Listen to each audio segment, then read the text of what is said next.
Ready-Made Life. Author Che Mansik. Well, there's no job available for you. CEO K lazily responded with a yawn, sinking back into the plush comfort of his chair. He wanted to stretch his arms out, as if longing to yawn and stretch, but refrained from doing so. Seated politely across the round table from the CEO, P extended every bit of his humble demeanor, wearing a submissive smile that seemed to say, "I deeply respect and admire you, sir." He laid out his rehearsed plea for employment, stretching out his words like a beggar seeking alms. Despite encountering numerous setbacks in his job search, P remained resilient in the face of K's anticipated rejection. Though disappointed, he understood the futility of persisting if K did not approve. Well, if that's the case, how can you possibly force something right now? But if there happens to be an opening next time, then please do consider me.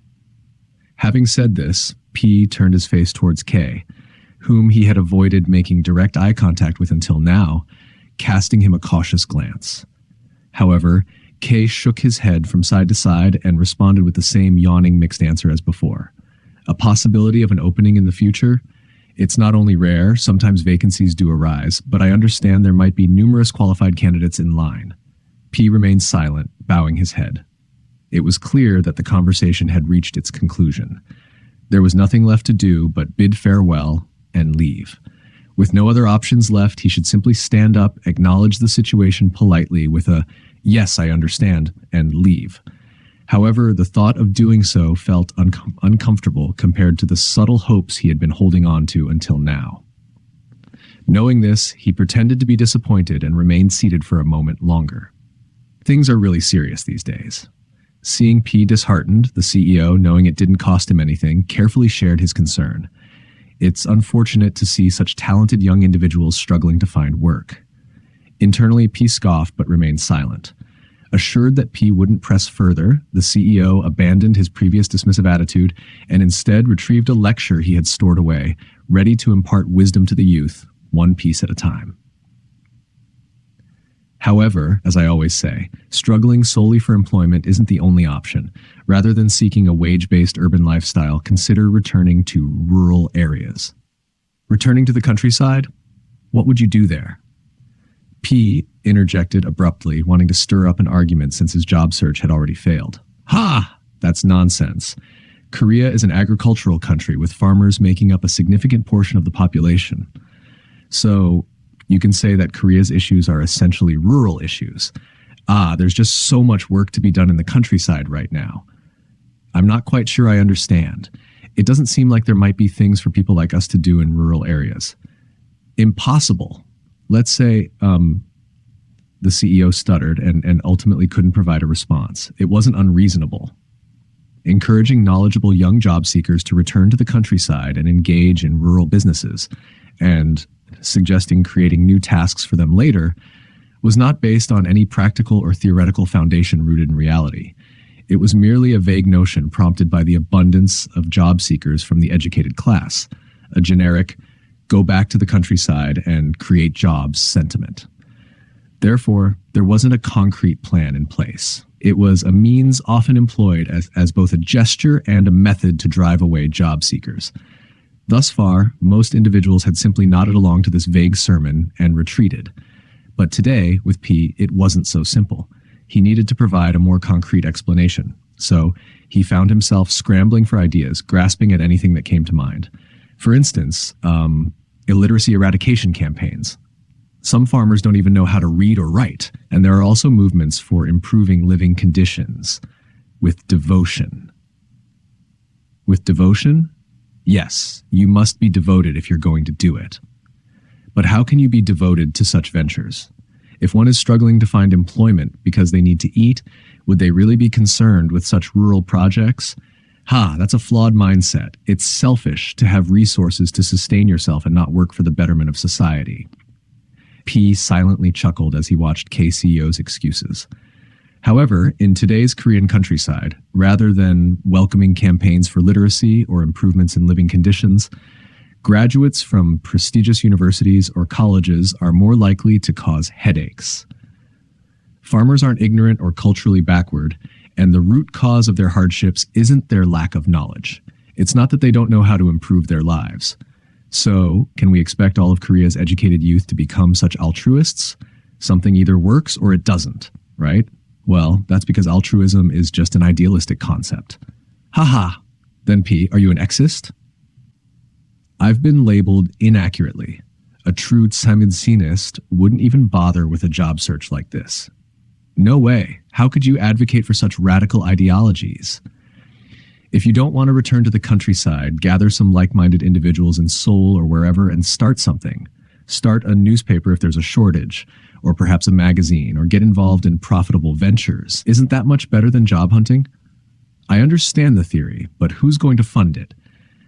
If you approach it with sincerity, the money will come naturally. P, fed up with the conversation, stood up abruptly. Venting his frustrations had been somewhat satisfying, but the stark realization that his job search had come to a dead end left a bitter taste in his mouth. In the hallway, P encountered the editorial director, C. He had a somewhat close relationship with C. Are you here to see the boss? C asked. No, P lied, embarrassed to admit his rejection by the CEO, and aware that going directly to C right after speaking to the CEO could seem suspicious, P decided to play it off. Please give up. C's words meant abandoning the job-seeking campaign P had entrusted to him. Unbeknownst to P, C had already spoken to CEO K, leading to the unfortunate outcome. P regretted not consulting C before meeting with CEO K. After a brief pause, C continued. Yesterday morning, I told the boss that P's situation seemed quite challenging and asked him to consider how to help, but it didn't go well. He said a newspaper company isn't a charity organization, so how could they assist with someone else's problems? Though he's right. The newspaper company isn't a charity, echoed in P's mind, like a sharp jab to his conscience. Damn it! P muttered under his breath, storming out without even a farewell to C. P paused at the monument next to Gwanghwamun Square, uncertain of his next move. The spring sky was clear and bright. The sun's warmth on his body made him shed his heavy winter coat and bask in the refreshing breeze. Young people, dressed in cheerful spring attire, moved energetically, their laughter echoing like the warmth of spring. The scarves of fashionable women fluttered like butterflies. Watching their swaying silk skirts, P's mind wandered to the crispy chicken cutlets he used to enjoy. As he watched people through the open window of the tram, P felt a strong urge to hop on and head to the outskirts. But when he looked down at his worn-out shoes, wrinkled winter pants, sagging suit pockets, crumpled shirt with gravy stains, and the twisted tie, along with the old hat he had been wearing for months, he quickly dismissed the idea of a suburban stroll. Instead, he yearned to return home, wrap himself in a blanket, and just lie down. A car stopped in front of the monument and a Western couple got out. The man explained while the woman listened, admiring the monument and taking photos. If Daewongun saw them... This thought brought an involuntary smile to P's face. Daewongun was like the Don Quixote of the late Joseon period, wearing a basin on his head to try and stop thunderbolts. The basin inevitably shattered. History didn't overlook Korea, a small piece of land, for long. With the start of the Gapsin coup and through the drastic changes under Japanese rule, the dawn of liberalism began to emerge in the Jimmy era. The momentum of the citizen who raised the new flag of liberalism surged. Nobles? Who says you're the only ones with 2 feet? Before the law, everyone is equal. Money. With money, you can do anything. The rising bourgeoisie used the banner of democracy to economically embrace and support workers and peasants, while forming alliances with powerful feudal aristocrats and courting the educated class in large numbers. The old saying, 1 volume of teaching is worth more than 1,000 pieces of gold from the feudal era, after being baptized by liberalism, spurred the masses with a more advanced face of freedom. Learn. Learn to read and write. With knowledge alone, anyone can become a nobleman and live well. Such fervent calls echoed through the alleys and streets. Newspapers and magazines fueled the enthusiasm for learning to exhaustion, and passionate intellectuals traveled to rural areas, urging people to study and learn. Learn. You must learn. Even a commoner can become a nobleman if they learn. Teach. Sell your fields and houses if you have to, but teach. If that's not possible, at least study at night while working during the day. The teachings of Confucius and Mencius are outdated. Cut your hair and learn new academic disciplines. Implement night schools. Governor Saito issued banners promoting cultural politics and expanded schools everywhere. Principals of public schools actively recruited students, even traveling to villages to encourage enrollment. Instead of collecting tuition fees, they provided textbooks and school supplies to students. Private funds were raised to establish schools. Though efforts to create private universities didn't come to fruition, night schools were set up by youth organizations, and the public admired diligent students. A new term, female student, emerged, and a new type of woman, the new woman, appeared. In this way, the government and the people of Joseon worked together to elevate the level of knowledge among the populace. The concerted efforts of the government and the people led to a rapid increase in the cultural level of Joseon. As a result, the efforts to promote knowledge among the populace bore fruit. They provided government officials, established police forces, provided local government officials, and supplied graduates from agricultural schools as new practitioners of innovative farming techniques. Banks and corporate employees emerged. School teachers and church pastors were also established. Newspaper reporters and magazine journalists emerged. With the higher level of knowledge among the populace, the readership of newspapers and magazines increased significantly, and the incomes of doctors and lawyers flourished. Novelists earned manuscript fees, artists sold paintings, and musicians moved beyond street performances. Printing houses and bookstores flourished. Tailor shops and barber shops multiplied. Pastors gained additional income from marriage ceremonies, and contractors became wealthy building cultural homes. Thus, the bourgeoisie gained influence, while some educated individuals attained wealth. However, the laborers and farmers took center stage. For them, Korea's cultural advancement and national development didn't alleviate the burden. Rather, it imposed a heavier load on their shoulders. They had to give peers, but ended up eating the core. Among intellectuals, there are those without practical skills, holding only a diploma from a university or college, or possessing just basic common sense without a profession. The number of such intellectuals increases by thousands every year. They are the ones who saw the snake. All the bourgeoisie's institutions are saturated, so they end up being manipulated and climbing up the trees only to shake and fall. They are like the fifth wheel. If they weren't intellectuals, they would have become workers instead. As intellectuals, 99% enter but come out fleeing. The rest are all unemployed intellectuals with sagging shoulders, aimlessly breathing in the passive cultural reserves, like ownerless dogs only breathing out blue sighs. It's a ready-made life. Damn it, P muttered to himself as he left the monument where he had been standing. P was not only irritated with himself, but also resentful towards everything in the world. Walking hesitantly towards the Governor General's office along Gwanghwamun Boulevard, his shadow lay short and stubby before him. P wanted to step on his own shadow, but whenever he lifted his foot, the shadow moved further ahead. In both his own shadow and within himself, as he attempted to step on the shadow, P discovered the contradiction within his own duality and character. Arriving at the side of the Eastern Cross, P headed towards the tobacco shop across the street. "Give me a pack of cigarettes," P said as he reached for his wallet. "Sure, Macaw?" the tobacco shop owner asked. P glanced at the shop owner once and then reviewed his demeanor before his mischief kicked in. Intentionally, he tried to pull out the exact change in 1 coins, but the tobacco shop owner had already placed a matchstick on top of the Marlboro pack. "I'll take a kaida." As P handed over the money, he muttered under his breath. However, the tobacco shop owner simply replied, "Sure," and exchanged the macaw for kaida and handed back 85 johns. P felt even more frustrated by the lack of remorse from the owner.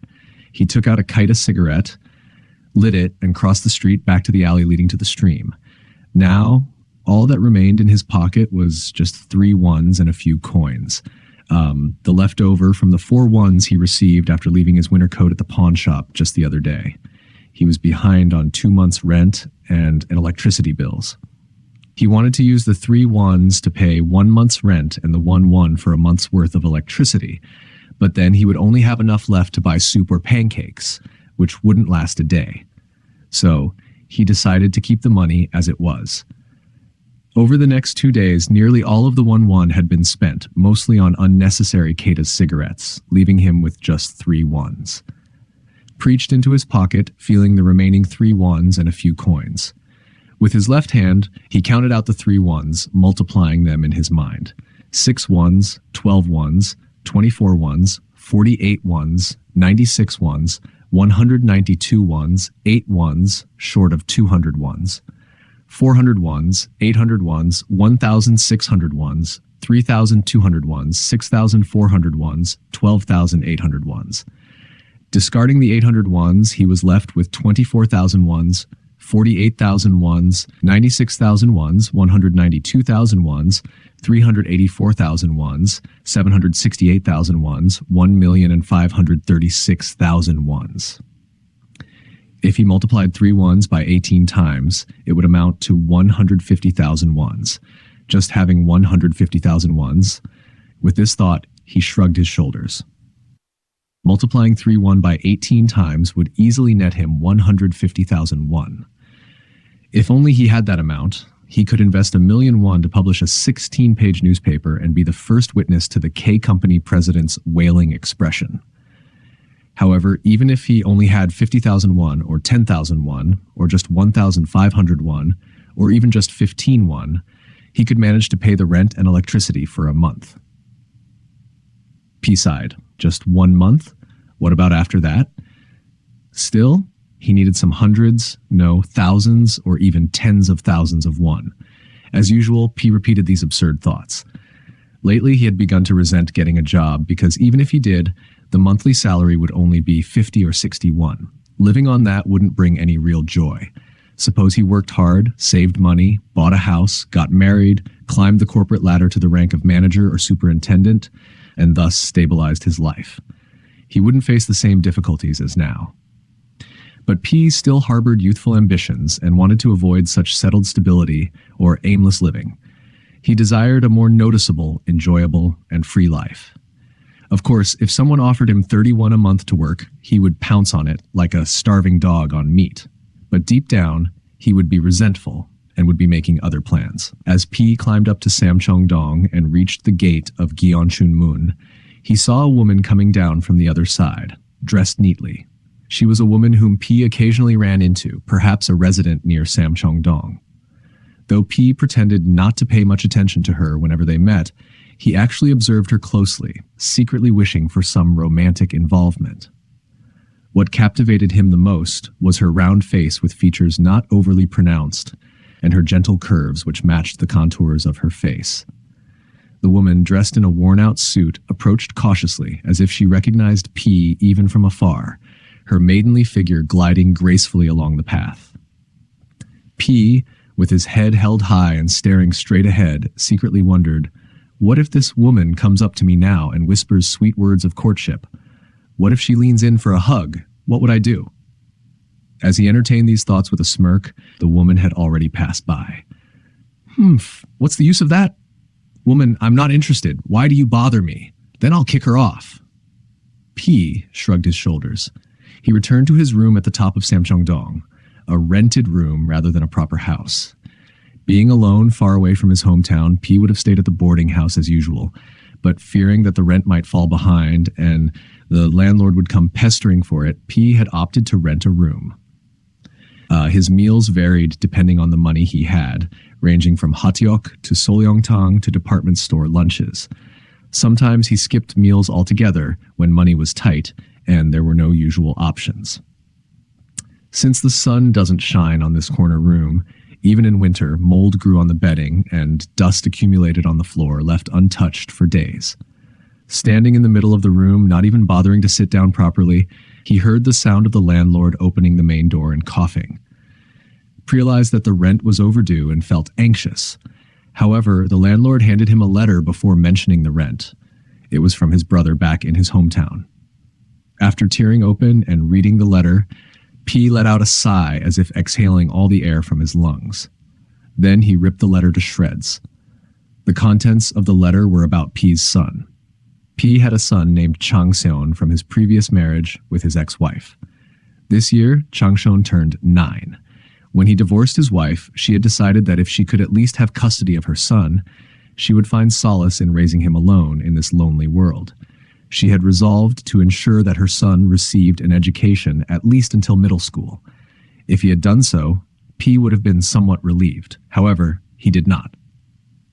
A child who grew up hearing complaints and resentment towards his father from his divorced mother's hands doesn't develop affection for his father in the end.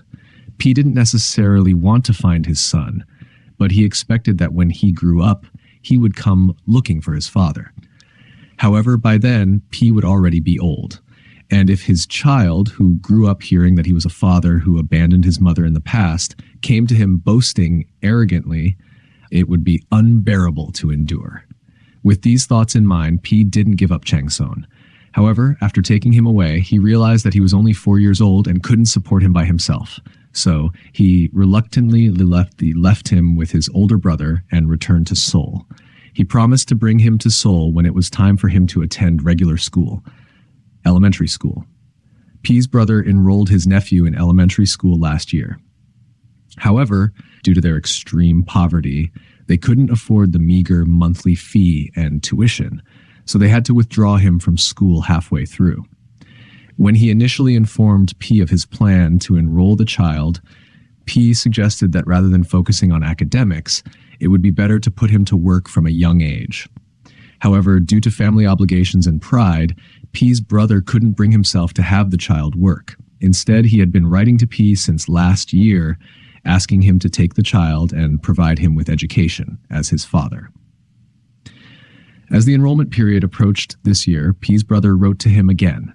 He emphasized that if they didn't enroll the child this year, he would be too old to enter next year, so they should bring him and ensure he receives an education.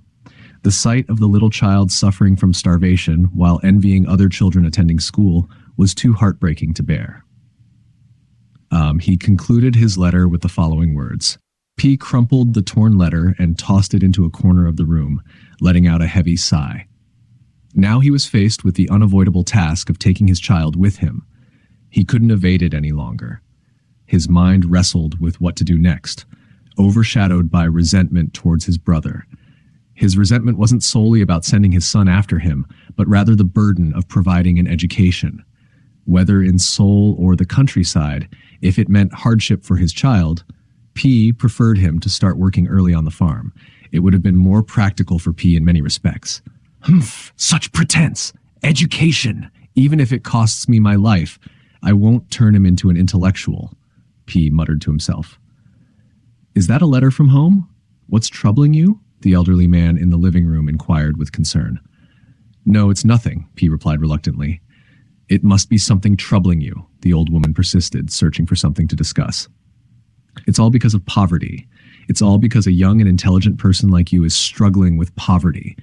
Haven't you found a job yet? No, not yet. This is serious. You should have found one by now. I might as well give up. This old woman. Haven't you saved any money? Well, not much. What are we going to do about that?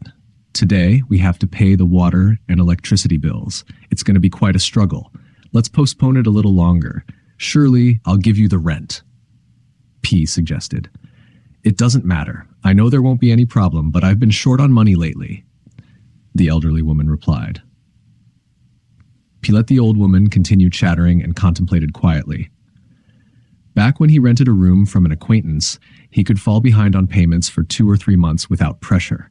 Not feeling pressured even when falling behind on rent with his acquaintance. That's exactly why P felt regretful for moving here. Now, in this new place, he missed his old house where he didn't face rent pressure, even when he couldn't keep up, despite feeling bad about it. Just as the old woman stood at the door, ready to continue her chatter, P's companions, M and H, arrived. Where are you off to? M asked, flashing his broad smile that accentuated his gap-toothed grin. Though stout like M, H was shorter and stood beside him, chiming in, Hello, P chuckled. M and H, who shared the same boarding house, were often seen together. Walking side by side, one appeared tall and upright, while the other seemed short and flat. M had a rugged appearance, resembling a typical fighter, could easily be mistaken for a boxer in the ring. On the other hand, H had a mild demeanor, akin to that of an office worker. In daily conversations, when H touched upon topics related to his specialty in law, he would recite sections from legal codes while explaining various details. As for M, given his previous affiliation with the Marxist student group CAF and his expertise in economics, his speech often reflected the rhetoric commonly used in left-wing circles. P chuckled as he observed the distinctive winter suits of the two men and then glanced at his own attire. M entered, took off his shoes, and sat on the dusty desk, saying, "Spring has come, but it isn't like spring." H followed, sitting beside him and adding, "It's still okay. I saw many people wearing winter clothes on the streets." "What do you mean by okay?" As we walk around, we hear cries and screams from all directions. Why? Spring is being trampled underfoot. Ha ha. The three of them laughed out loud. "How did the exam go?" P asked H about the civil service exam he had taken at the Governor General's office. "Don't even mention it. Now I have to settle down and study for the bar exam." Seeing how he had little flexibility and no connections, and yet couldn't find a job, P often felt sorry for him. "Just be patient. Pass the bar exam soon. Then I'll organize a 1,000,001 company and hire you as a legal consultant." This was M's usual joke. Despite spending a year looking for a job, M remained unemployed. If he had been a bit quicker, M might have found a job already, but due to his inherent hesitancy and reluctance to flatter others, he ended up being a dropout in the job hunt front. Although there isn't much reason for them to meet, P, M, and H often seek each other out because they feel lonely when they're alone. Sitting together and chatting lifts their spirits for a while. They meet daily in Seoul, wandering around without any particular purpose. If they have some spare change, they share a drink or two and indulge in countless rounds of room pen, a game they play. These are capable young men who could accomplish much if given the opportunity. However, they seem to be wasting away, unable to find their place in society. They are people who cannot tolerate being confined anywhere. They aren't summoned to the intellectual circles due to the weak and fragmented state of those circles. This is evident from their past. They were active in intellectual circles during their student days in Japan, but were marginalized upon returning to Korea. Moreover, they don't find a place within the bourgeois cultural institutions either. They're like ready-made goods, only sought after when needed. M takes out a pack of macaw cigarettes and lights one. P hesitates to take out his kaida from his pocket, feeling a bit embarrassed, and instead takes a drag from M's macaw. The original text is missing about 80 characters. P begins to speak, suggesting that while he might hesitate if asked to engage in such playful imagination in reality, he believes that trying it out could ultimately be refreshing. First, we go to the police bureau and speak frankly. What we're targeting now isn't the Governor General's office, but the so-called private patricians in Korea, so we ask them to stop interfering. Then it's like getting official permission for May Day. Sure, permission is fine, and when it comes to that, what do we write? Who's been encouraging us to learn? How's that? Great. Assign a profession to the intellectuals, that's how the song goes. Yeah. To strip off the mask of the bourgeoisie and the nobles. Several tens of people did the demonstration like that. Ha ha ha. M laughed heartily, and H made a cool jab. Come on, guys. Well, you know, if those neatly dressed folks strut around Jongno Street like they own it, people would come up and ask for an ad leaflet. Ha ha. Outside the window, a peddler selling vegetables shouted out cheap prices as he passed by. M responded to him, "Eek, dumping spring. Well, you truly are an economist. We need some vegetables at our boarding house. Then we should give money for the cost of meals." That's true, but I'm 2 months behind on rent. I would have been in the same boat. That's why I live in an apartment like this. This was P's remark. Despite saying apartment, he chuckled with a hint of sadness. A Korean-style apartment. But if we had lived in one, we would probably have starved to death a couple of months ago. I'll have to greet money like it's a stranger. It's been so long that I've forgotten your face. Hey, M called to H in a refined manner.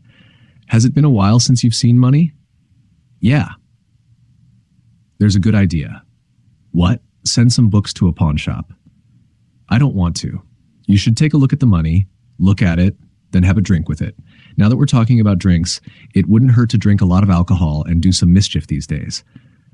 That's true. Let's go. Go and leave just 5 books. I don't feel like it. I'll get them back for you. Humph, I mean it. I don't want to. That night, P and M persuaded H to grab his law books and pawn them for 6 ones. After drinking enough to get tipsy at a tavern, they went to a cafe called C and chatted until midnight with 2 bottles of liquor on the table. When they left, they had 2 ones left. The 3 of them decided to go to a brothel together. All 3 of them staggered. Among them, P was the most intoxicated.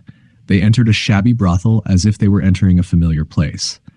As they entered, the women inside warmly greeted them. "Please come in," said the women, one with her hair up and the other pregnant and plump as they stepped onto the wooden floor. Absent-mindedly took out a pack of Tyga cigarettes. Just then, a woman at the door, her cheeks flushed with excitement, hugged P's neck and kissed him on the cheek. "I'll have one too," she said, stretching out her hand. Startled, P handed her a cigarette. H and M applauded loudly, shouting, "Bravo!" They moved into the adjacent room, where the floor creaked beneath their feet. The plump woman was largely ignored, while another woman, with her hair up, moved around, pouring drinks with H and M's hands all over her. She giggled and exaggerated her movements, engaging them in lively conversation. It seemed H and M had visited this place before. They chatted and interacted with ease. The liquor was served in large cups, but the pitcher was so big it looked like it could hold an eyeball. After pouring the drinks, M cleared his throat and began to sing. The woman with her hair up was even more agile, quickly downing the liquor and handing the empty glasses back to M to fill. P, feeling nauseous from the weak alcohol, which tasted like ditch water, laid down to soothe his stomach. H, with a serving maid on his lap, sang loudly, though the song lacked proper rhythm and melody. M grabbed a girl from the crowd, flirting with her aggressively. He then pulled another girl close and whispered something in her ear, all the while exchanging knowing glances with P. They both grinned mischievously. After a while, the girl approached P, whispering into his ear with her lips very close. "Would you like to spend the night with me?" she asked. "Sure," P responded abruptly, sounding slightly annoyed. "Oh, how dull," she teased, poking P playfully before running back to M. She whispered something to M and then returned to P, whispering again in his ear. "Let's sleep together, okay?" "Sure, why not?" P replied. "For sure? Yeah. Really? Yeah." 3 pitchers of alcohol were brought, but the 3 guests only drank about 2 or 3 cups each. The rest was consumed by the girls, who became heavily intoxicated, teasing and mocking the men. As the bill for the drinks was settled, P stood up. M subtly nudged him with his body, guiding him into the room while the girl pulled at the back of his suit. "All right, I'll spend the night here," P said, resigning himself to the situation. P flopped down in the middle of the room. "Where are you from?" P asked the girl sitting next to him. "Province," she replied. "When did you come here?" P asked. "Last year," she replied. P sat up, feeling a bit queasy and wanting to calm down, but the girl abruptly pushed him back down. "How old are you?" P asked. 18, she replied. "Do you have parents?" P asked. "If I had parents, would I be doing this here?" she retorted. "Why is this a bad thing?" P asked. "Humph, I'm also a human," the girl replied, somewhat defensively. "What? I thought you were a fairy, but now I see you're just human," P joked. "Shut up," she snapped, rolling her eyes, but then she laughed and hugged P's neck. "Let's sleep together, okay?" she whispered again. "I'll be scolded and kicked out by my wife," P responded, trying to resist. "Then come live with me. If you just pay off my debt of 81, she suggested. 81? P echoed. "Yes," she confirmed. "Fine, I'll go," P said, trying to get up again. But the girl hugged him tightly, refusing to let go. "Let's go to sleep. I've fallen for you," she whispered earnestly. "Stop it," P said, attempting to pull away. "I mean it," she insisted. "Let go," P demanded. "No, I won't let go. Let's sleep. Let's sleep. Can you give me some money?" she pleaded. "Money? Do I look like I have money?" P replied, frustrated. "But I hear the sound of coins jingling," she countered, noticing the occasional clinking from P's pocket. "Let's sleep, and I'll give you some money before I leave," P conceded. "How much?" she asked eagerly. "Whatever you want. Even 50 Johns. No, 20 Johns," P replied, trying to end the conversation. Before the girl could respond, P shot up as if startled. He swiftly reached into his pocket, grabbed the money, and with a sudden motion flung it onto the floor.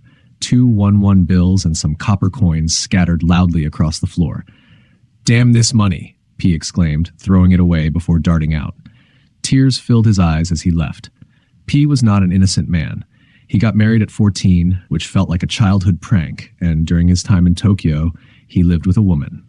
Later, while holding a job back in Joseon, P became involved with a kisayang, and at one point they were almost living together. Additionally, there were 2 more women with whom P was deeply involved. However, until he turned 30, he never frequented places known for illicit activities. That's P's peculiar trait. Regardless of the woman, if he didn't develop feelings for her, he never became involved with them. Instead, once a woman caught his eye and he fell for her, he didn't look back and committed himself entirely to her with serious passion. He gave everything to that woman. Thus, he always said, all or nothing. P was well aware of the unfavorable situation he found himself in. Despite knowing that he was stubborn and resistant to change, he could not seem to overcome these traits. On that particular night, he didn't even entertain the thought of doing anything inappropriate with that girl. The idea of calming down from the discomfort of being drunk quickly turned into excitement at her suggestion of 50 John or even 20 John is fine. She seemed overly opportunistic and cunning. P was not oblivious to the fact that the world he saw and heard on the streets was often driven by money and opportunism. However, he had never encountered someone demanding a payment of 20 Johns for something trivial. P knew well that some people were indifferent to moral considerations when it came to their actions, so he didn't bother to consider whether it was unethical or not. His perspective and interpretation went beyond such considerations. However, at the sound of just 20 jian, there was no room for hesitation or calculation. Despite feeling filthy and repulsed, tears streamed down P's face. He emptied his entire purse about 3-1 and dashed out in a frenzy. H&M, left alone with the intoxicated P, stood waiting in the alley. As they saw P rushing out, they offered him a mock cheer. "Cheers to your venture." "Cheers to getting married." P shook his head and stood there blankly, lost in thought. Feeling a deep disgust for the hypocrisy lurking beneath the mask of humanity, P agonized over how to interpret his actions that night. It wasn't about the money, even though he would have to go hungry tomorrow. Why did he give away all the money he had instead of just paying 20 Johns for something trivial? Why were tears streaming down his face?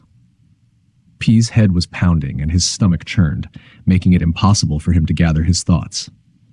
He ascended to Samcheong-dong without even exchanging greetings with his 2 friends, feeling as if he had been severely injured.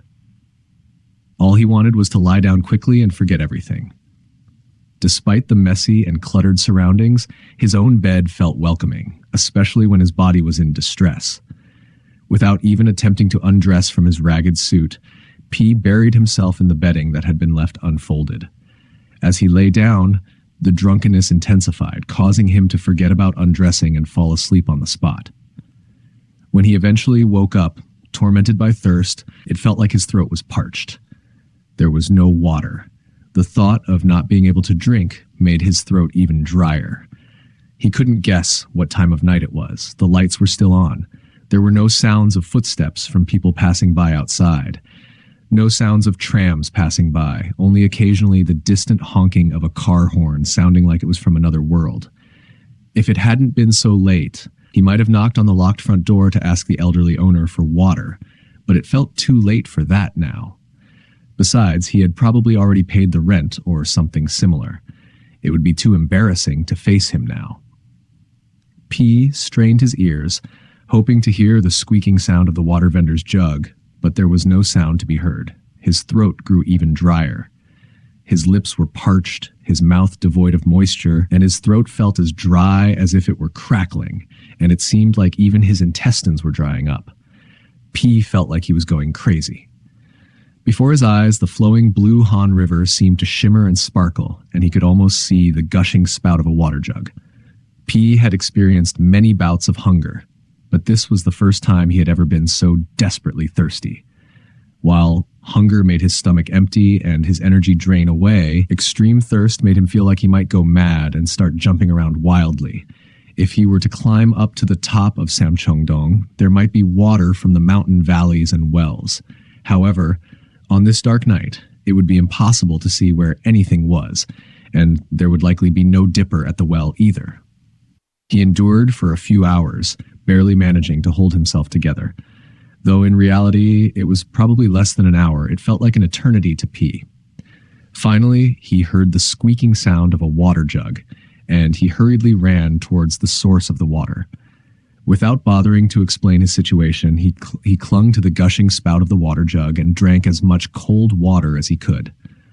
The water vendor looked puzzled, simply staring at him before finally turning away and sticking his tongue out at P behind his back. Having quenched his desperate thirst, craving water more than food, P felt a sense of relief as the uncomfortable drunkenness dissipated, leaving his mind clear and refreshed. P threw off his suit jacket once again and buried himself in his bedding. Sleep seemed to elude him, and his eyes became wide awake. As he lay there, the events of the previous night came flooding back to him. It was like a lingering, unpleasant memory, akin to eating something indigestible. No matter how much he tried to brush it aside, it lingered stubbornly in a corner of his mind, refusing to disappear. He felt he needed to find a satisfying interpretation somehow to ease his mind. The woman demanding 20 Johns for her virtue.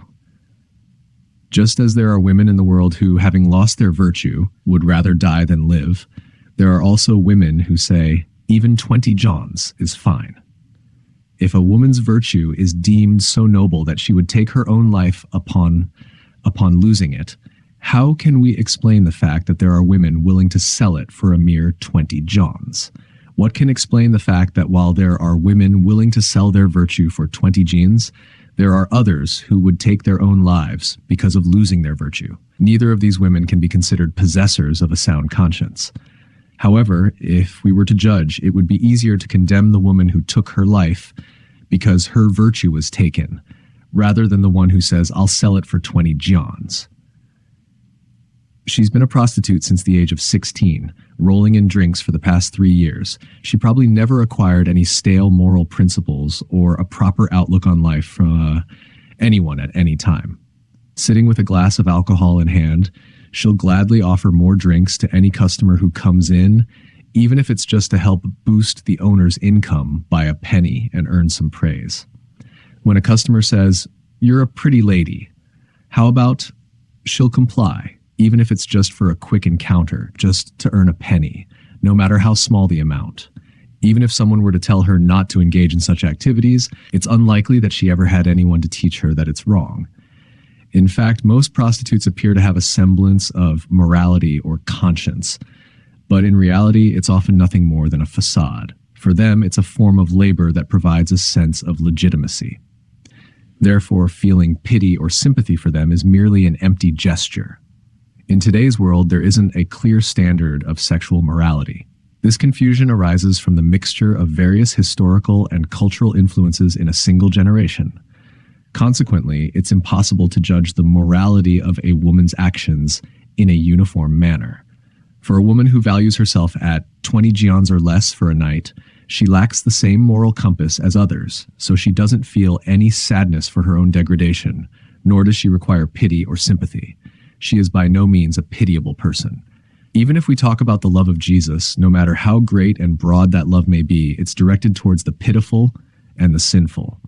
For a woman like her, who isn't considered pitiful or sinful, there's no room for anyone's sympathy or love. What? Too abstract? Yes, it might sound abstract. However, it's a reflection of her subjective perspective. Therefore, it's a harsh reality. Addressing this pathological reality is a collective historical issue, and it's not a matter of the reluctance or excitement of armchair intellectuals. It's likely that the woman felt nothing but shallow joy from receiving 3 1 coins from the drunken customer. What a windfall. Yesterday evening, I had good dreams. Maybe that was for this fortune. What a pitiful fool. That woman probably didn't think much beyond that. It's simply a matter of course. P pondered up to this point and grimaced. Humph. Idiot. Is it like a blind person feeling pity for someone with eye disease? With that, P turned around and clicked his tongue. In the year 1934, miracles still exist in this world. The miracle is that P didn't starve to death. He hasn't had any money for the past week. There have been no opportunities, no earnings from anywhere. He hasn't resorted to begging at someone else's step for a bite to eat, nor has he stolen from others. Yet, he hasn't starved to death during this time. He may have suffered hunger pangs, but he's still alive and kicking. If lives like P's were completely eradicated from this world, perhaps the laborers would have it a bit easier.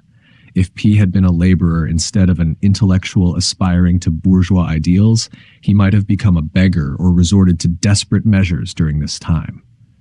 However, he lacks the courage for such actions. Yet, despite not having the courage, he manages to survive.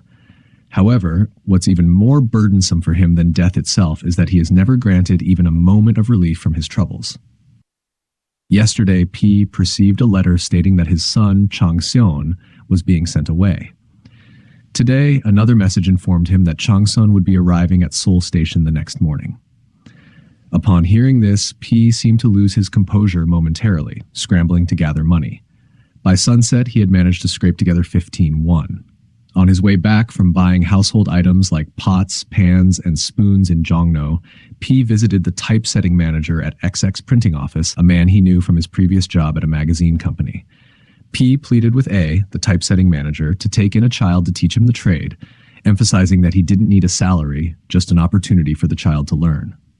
Assuming P was requesting a job for a friend's child, the typesetting manager, A, asked, "Has he finished elementary school?" "Ah, no," P replied honestly. "How old is he?" 9 years old. 9 years old? A asked in disbelief. If he's going to learn a trade, he should start at a very young age. But 9 is too young to work. Whose child is it? It's my child. Despite the embarrassment he felt, P stated this with a hint of pride. A, with his mouth wide open as if witnessing something astonishing, stared at P in silence for a while. Why? Is there some rule preventing my child from working at the factory? Are you serious? Why not? Don't be ridiculous. You didn't expect me to accept the kid, did you? Well, yes, I did. He's my child. Then why don't you send him to school? Learning to work at the printing office is also an education. That may be true, but he should still go to school. I can't afford to send him to school, and even if I could, he wouldn't thrive there. Learning work at a printing office is also studying. Yes, but he should go to school.